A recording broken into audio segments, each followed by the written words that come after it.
Welcome to the best 5-minute wine podcast with Forrest Kelly.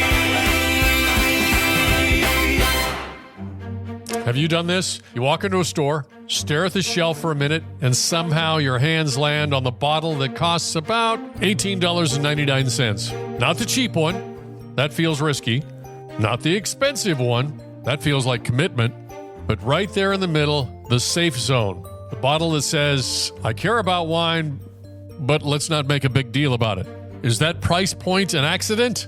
Well, let's dive deeper into that with our wine expert, Sicilian vineyard owner, Sour Grapes. Welcome back, Sour Grapes. It's been a while. I've been gone for a bit, and let me explain why.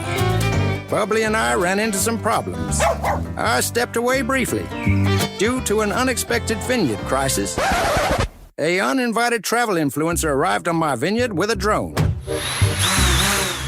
It hovered over my Sangiovese like a judgmental hummingbird.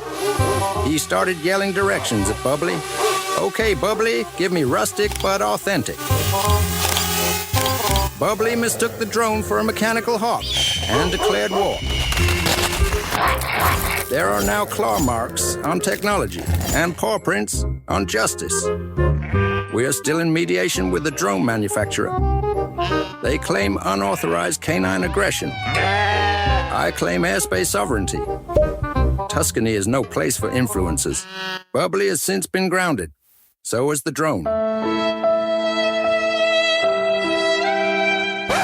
Now let's get down to why I'm here today, Forrest. Advice, I love to give it whether you like it or not. Let me tell you a little story about that $18.99 bottle of wine.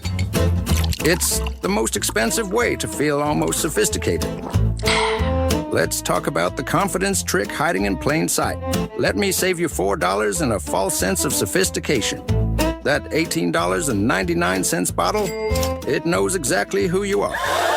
It's priced for the person who wants to feel upgraded, but not questioned.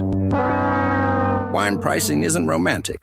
It's behavioral economics with a cork. Under $15 feels risky.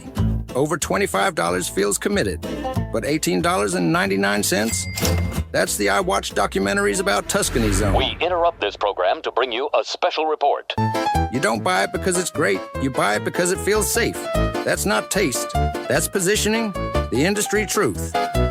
You know what really determines price? Margin targets? Distributor tiers? Shelf wars? Not angels singing over stainless steel tanks? That heavy bottle you're holding? It costs more to ship, which means you're literally paying for glass. What? So you can feel serious. Let me give you some wise, grouchy truth. Oh, not again. Price is a positioning tool, not a guarantee. I've had $14 bottles from honest producers that would humble a $32 ego bottle all day. You want to shop smart? Stop staring at the number. Start looking at region, importer. Who actually made it? The winemaker matters more than the font. Remember, just because it cost $18.99 doesn't mean it's balanced. Sometimes the wine isn't sour. You just paid extra for the bottle's gym membership. This is Sour Grapes, pouring grumpy wisdom, one vintage at a time. If this episode saved you $4, you can repay me by following at The Best Wine Pod. I accept gratitude in the form of engagement.